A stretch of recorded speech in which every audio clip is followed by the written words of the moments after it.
आयोधौम्य ऋषि के संपर्क से आरुणि की ग्रंथियां खुल गई। गुरु भक्त आरुणि, महाभारत में कथा आती है।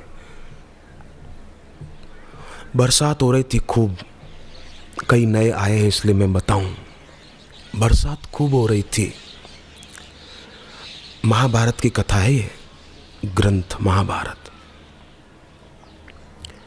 गुरु ने अपने शिष्य आरुणि को बुलाकर कहा कि बेटे, अपने आश्रम की जो जमीनें हैं उससे थोड़ा आगे एक डैम है, पानी बहुत बरस रहा है बेटे। वो डैम का पानी अगर लीक होकर आश्रम में आएगा तो खतरा हो जाएगा, अपने खेतों को भी नुकसान होगा और आश्रम का भी नुकसान होगा।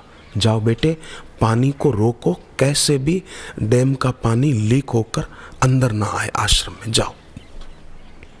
अब आरुणि खुश हो गया कि मेरे को गुरुजी ने आज्ञा दे दी, वाह वाह, मेरे को गुरुजी ने सामने से बुलाकर सेवा दे दी, वाह वाह, आनंद आ गया, आनंद आ गया, वो राजी राजी हो गया।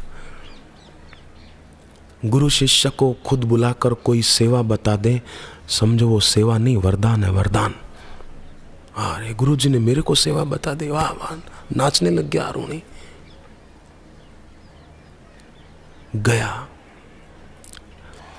जाकर जहां डैम से पानी लीक हो रहा था, आश्रम की तरफ आ रहा था, आरुणि ने मिट्टी भरकर वहां डालना शुरू किया कि पानी रुक जाए, डैम का पानी ज्यादा आश्रम की तरफ ना आए, नुकसान ना हो हमारे आश्रम को।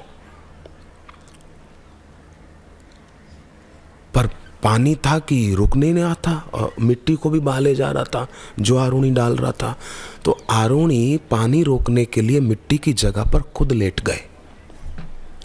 रात भर ठिठुरते रहे, हल्की हल्की बारिश भी हो रही थी, भीगते रहे पर पानी को रोके रखा। अब सुबह हो गई, रात बीत गई। सुबह सब भक्त गुरु जी को प्रणाम करने के लिए गए, दर्शन करने के लिए गए। तो गुरु ने कहा वो आरुणि नहीं है, कहाँ गया? तो किसी ने कहा गुरु जी आपने कल शाम को भेजा था उसको, डैम का पानी लीक ना हो, आश्रम में ना आए, वो तब से आया ही नहीं वो। अरे गुरु जी ने कहा पहले क्यों नहीं बताया? अब गुरु जी खुद भागे। ये उपन्यास की कहानी नहीं है, महाभारत ग्रंथ की कथा है। गुरु जी खुद भागे, आरुणि आरुणि बेटा कहाँ है आरुणि आरुणि। तो उसने गुरु जी की आवाज सुनी, तब ठंड के कारण बेचारे का शरीर ठिठुर गया था, फिर भी आवाज दी लड़खड़ाती स्वर में, गुरु जी मैं यहाँ हूँ डैम के पास। गुरु जी गए, अब पानी का वेग भी थोड़ा शांत हो चुका था।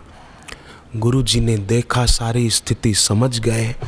गुरु जी ने आरुणि को गले लगा लिया और गुरु की आंख में आंसू आ गए। शिष्य की श्रद्धा, शिष्य की भक्ति, शिष्य की सेवा करने की भावना, गुरु की आंख में आंसू आ गए। बोलो कैसा होगा गुरु भक्त, गुरु के नेत्र भर आए। और गुरु ने आरुणि को गले लगाकर कहा बेटे तुझे वेद अब पढ़ने नहीं पड़ेंगे, तुझे उपनिषदें पढ़नी नहीं पड़ेगी, तुझे ऐसे ही उनका ज्ञान हो जाएगा। वेद में जिस तत्व का निरूपण है, उपनिषदों में जिस तत्व की बात है, तुझे वो ऊंचाई प्राप्त हो जाएगी। मेरा आशीर्वाद है तुझे, क्योंकि ये काम कृपा से ही होता है ना। तुम्हारी कृपा पाव कोई कोई।